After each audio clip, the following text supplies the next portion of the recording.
Braves Nation, we have another exciting episode today with Around the Mat with Coach Joe. This time we have our special guest, sophomore Evan Mercurio. Before we get into it with Evan, let's just have a quick recap.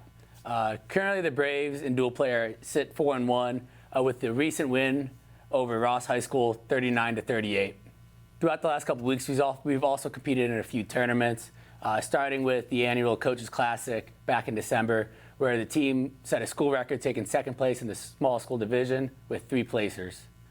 After that, the team traveled up to Cleveland right after Christmas for the Perry Penn City tournament, where we finished 7th with some tough teams in that tournament. And right after that, we came back to Cincinnati, where we took 7th place as well at the Ron Masonic Invitational at Fairfield High School. Some upcoming events we got going on. The Braves in-school duel is back. This time it's coming up this coming Friday against Anderson. We're super pumped to have you all out there and support us again this year. It's a fun event, and we plan to keep doing it year in, year out. Another big event we got going on is on February 1st. The entire wrestling team's traveling up to Columbus for the team regional dual tournament at Waterston High School. This is a great state tournament that you have to get invited to, and we're pumped that we get to go to it this year. All right, Evan, let's get into you now, right? Let's have some fun today. Yeah. How's it going so far? I think I've been doing pretty good. You know, last weekend was definitely my best tournament of the year. I wrestled pretty good at that tournament. I was happy. I think I could have done better at coaches, but I mean, I've been having a pretty good year so far. So that was a great tournament, man. You showed a lot of grit, a lot of heart at that tournament, and that's why you took second place against some great competition. Yep. Now, you were a 2-time middle school state qualifier a couple of years ago. What's the biggest difference you've seen between the high school level and middle school level? I'd for sure say, I mean, every kid I wrestle in the high school level is so strong and so physical. In middle school, I mean, I was the one that was kind of stronger than a lot of kids. I was kind of able to move some kids around. And also just finishing a takedown, you have to be like really quick in high school. In middle school, it wasn't like that. Like I could just sit under someone and then go get the takedown. Can't do it in high school. I think you've shown a great progression through that, right? I think, especially this year, you've done a great job learning that you need to do that, and that's how we've wrestled so well in those matches we win. Is you learn that we don't wait anymore. We shoot, we finish, we get on top, we score points. I think you've done a great job picking up your physicality, not just to match who you're wrestling, but now you're overpassing those you wrestle with your physicality and aggressiveness. And I'll say the coaching staff, we love seeing it. It gets us hyped. We get excited to coach you every match because we know it's going to be fun to watch. Yeah. Now, we've been training, especially this time of year, we've been training harder than ever. I like to push you guys pretty hard, and you guys take it pretty well. We train now hard for the late February, March push. What are your goals going into late February and March? I want to be, after my show, I mean, originally I wanted to be a state qualifier, but I think I can, if I wrestle my best, I could be a state placer. I think that's probably my goal this year. I can see it too, man. You're there. You're there. We see it in the room every day, right? And you, this past weekend, showed you even more. Yeah. We're at that level where I think we could get those goals, especially the way we're training right now, the way you're pushing yourself mentally and physically right now. I would say there's not a soul in the room that can keep up with you if you keep doing it. Yep. Let's get off topic for a little bit. Let's stop talking about wrestling. Wrestling is just a sport, right? Wrestling's fun and all, but let's get into this fun. What are some activities you do outside of wrestling? I really do like to play lacrosse. That's another sport I play that I really like. I also just like to spend time with my family. I like movie time with my family, hanging out with friends, all that type of stuff. What's your go-to movie with your family? I really love Christmas movies. So during Christmas time, like December, that's the month where, like every night, I'm always asking if we can watch a movie. My favorite Christmas movie is a new one. It's probably Spirited, which is really. I love Spirited, honestly. I thought you were gonna say Elf. I thought we were gonna go Elf there for a second. But right now, I hate it. Just hurts to say because it's always been Elf for me. But I love Spirited. Yeah, I gotta watch it then. I haven't seen it. Yeah, no, I really like it. It's another Will Ferrell one. So. All right, well that says enough. Exactly. That says enough of Will Ferrell. Oh man, with lacrosse, I know you had an excellent freshman year in lacrosse. What do you expect to do this year again? I'm kind of just hoping, you know, I've been out of lacrosse for a little bit now. Once I get started back up going again, I'm trying to start on the team, hopefully, you know, make an impact for the team this year, hopefully score some more goals, maybe some more assists. Well, if you take half of the drive you do in wrestling, you have it in lacrosse, I can't see you having any issue with that, man. Seriously. I've heard great things about you playing lacrosse, and you made some sound last year playing lacrosse. You got any vacations coming up? Any family vacations? No, not well. My mom and dad just went to Cancun without us, so there's that. I wish we could have done that, but in spring we might think about going back to Cancun or just Hilton Head, something like that. That's what I've heard my parents talking about. Hilton Head's beautiful. Hilton Head's we go there like every year. Beautiful, man. I know you and your family are big Notre Dame fans. Oh yeah. Huge Notre Dame fans. I'm surprised. I'm surprised I'm going to see you Monday. Actually, what's your prediction for Monday night? You know, I'm very superstitious. I don't like making predictions, so we're just gonna see. We're just gonna see what happens. You know who I'm cheering for. I'm with you. You know how I feel about OSU. Yeah. I'm with you, man. I hope it's a good game. I plan on watching it. But what are your plans for post high school? Like you said, I'm a big Notre Dame fan. I mean, that's just my biggest goal. I really, really want to get into Notre Dame. You know, my brother not played. He goes to Notre Dame right now. He got in, so I'm trying to get into Notre Dame for college. Yeah. That's awesome. You couldn't pick a better school. You couldn't. Yeah. I like Notre Dame. I like to mess with you, but I'm a Notre Dame fan at heart. I just like to mess with all you guys.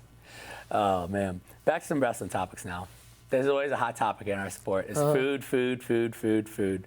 What is your post-weigh-in meal? Your go-to weigh-in meal? I mean, well, post-weigh-ins, if we were saying I didn't have to wrestle post-weigh-ins, it would probably be a nice pepperoni La Rosa's pizza. I could probably eat a whole large one after weigh-ins. Those are so good. But what I do eat after like every single weigh-ins are Uncrustables. They're so good. And they're very filling though, so. Those are good. They're very good. There's superstition. There's something about Uncrustables after a weigh-in that just, I don't know if it's the sugar, the bread, or the fact that you don't even have any crust. Yeah, exactly. But that's the way to go all the time. Yep. Oh, man. A little more back to the little serious topic. Since meeting you in 8th grade, really, you've been one of the most coachable kids I've ever met. Thank you. Ever, right? You don't just listen to advice, you search out advice. And as a coach, that's what we can only dream of, right? Is you making that initiative to go get help. And you do it with wrestling, you do it with lacrosse, you do it in all aspects of your life. And we love to see it as a coach, you as a person as well. With that being said, what's one thing you want to take away from the sport? When you're all said and done, whether you wrestle in high school, college, so on and so forth, what's one thing you want to take away from the sport? It is the hardest mental sport and physical sport ever. Like I've done lots of different sports in middle school, grade school. I've even done some high school sports. There's no sport that is harder than wrestling on you. And it'll make you better. Because once you wrestle, you go through that pain, that mental break, all that type of stuff. It makes everything else easier in life. So I just want to remember in life, if I'm ever going through a hard spot, just remember, I was able to make it through wrestling. I can make it through this too. So right now, if you're making it through the practices we're going through right now, you said it. Everything else is easy. Dan Gable made that quote. Once you wrestle, everything in life is easier. And if you keep that mindset, I know you're going to go far regardless. But then if you add that mindset with it, the world's got to watch out for you, man. Yep. Let's watch some film now. Earlier this year, you took a close loss to a kid from Harrison at Coach's Classic with 7th place. Questionable. It is what it is, right? Yeah. But going into this weekend, we knew we had a possibility of a rematch, and you were able to have a rematch with this kid in the semifinals to make it to go for first and second. What were your thoughts going into that match? I was just thinking like, I know I can beat this kid. And I was really just wanted to get a little bit of revenge because I think I should have won that last match. And the kid was probably coming in thinking that he was going to win, super confident because Harrison's like one of the best public schools for wrestling in Cincinnati, and they don't like losing to small schools like Indian Hills. So I was definitely ready to give it my all that match and just go out there and beat the kid. Man, and that's the attitude you showed out that match. The entire 6 minutes you showed that. Let's watch it now. All right. Man, foot on the line, we're ready to wrestle here. This kid was pretty strong. I mean, I was like 4 or 5 inches taller than him, and he was not fat, so. Yeah, he had some muscles on him. Yeah. Great shot. I was working on that shot all week. Right when he put his hand right there, I was like, yes. You felt it. How did it feel when you get that takedown? It felt pretty good. I was very happy with it. Cause I knew you do a great job on top using your hips and using your legs to punish people. And that's what it's about. People are starting to know about Evan Mercurio leg riding. Oh, yeah. They know Mitch Clark. They're going to be Evan Mercurio pretty soon here. Good job working to your base here. Hey, kids riding you tough, and you ride tough. When kids ride you tough, what goes through your mind?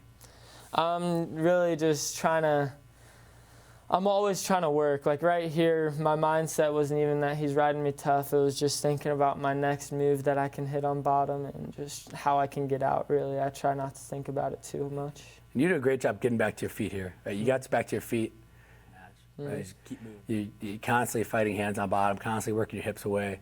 This kid wasn't really worried about turning you, right? He was just worried about riding you, which is all, when we talk about bottom work, and you wrestle tough guys on top, you want them worried about keeping you down, not turning you. You did a good job with that. But we realized that we kept working on about this guy is just worried. This kid's he's just worried about hanging on to you right now, right? All right, that's what we talk about, sliding that other hand through. Yeah. You did a great job working your hips up and not giving up any backs. But we got that mindset. We know it. We know it. That's why I think, like you said, like your goals have changed a little bit because our mindset is changing. And that's you elevate your goals not necessarily by wrestling, but by changing your mindset. Yeah. All right, third period, up 1. What are you thinking right now? Thinking, I just got to keep him down. Whatever I can do, just keep him down. Do not let him get out. And this kid knew. You rode this kid for 2 minutes at the coaches too, didn't you? Yeah. So, I mean, got like 5 minutes of riding time on him. if it was college, Yeah. we'd be up 2. And that's a big thing I think that changed from your leg riding from last year to this year, right? Is you do a great job. Even when you're just riding kids, you're still looking for possible turns. And that changes. It really changes the mindset on the guy on bottom. No, I've been ridden out for legs for my entire life. It sucks. It hurts. Right? You're changing your mindset on top now where you're always looking for turns. Instead of just using legs to ride, you're using legs to turn people, and it breaks. Breaks a lot of good wrestlers. If you're looking for a turn instead of a ride, that just helps the ride so much. It'll break a kid. Like if I'm looking to try and turn him this whole time, that for one, it doesn't give him any time to look to get out, and for two, if I'm looking to turn him this whole time, he starts to break. It hurts. It really does hurt. It hurts. If you've never wrestled before. It hurts. It mentally hurts getting ridden. And you did not let this kid breathe on bottom for once. Like you said, we talk about it on bottom, right? It's either you work to get out or you let him turn you, right? And you did a great job constantly working to turn. You didn't give him a chance to really work to get out. And at this point, it's just smart wrestling. Yeah. This might have been the smartest wrestling I've seen you do in high school, right? You didn't get sloppy. You didn't spaz out. You kept good position when he wanted to roll around. This might be my favorite. This is the cradle. Yeah, I think this might be the smartest thing you've done. And then we talk about this. This is just mat awareness, time awareness, match awareness. Yeah. Get that cradle, and I didn't even want to turn him. Just knew. You didn't need to. I looked at that clock. 5 seconds left. You just squeeze that sucker. That was an awesome match to watch. You showed a lot of grit, a lot of heart, and that's how you came out victorious with the grit and the heart. And that's what I told you after that match. Really, it was an awesome win for you, an awesome way to rebound from the coaches. Thank you for sitting down with me on today's show. Again, that was a great match. We can't wait to see how your high school career shapes up, and then what you do after high school as well. We know you got a lot of great things coming in front of you, brother. Thank you, everyone, for tuning in. Go Braves. Go Braves.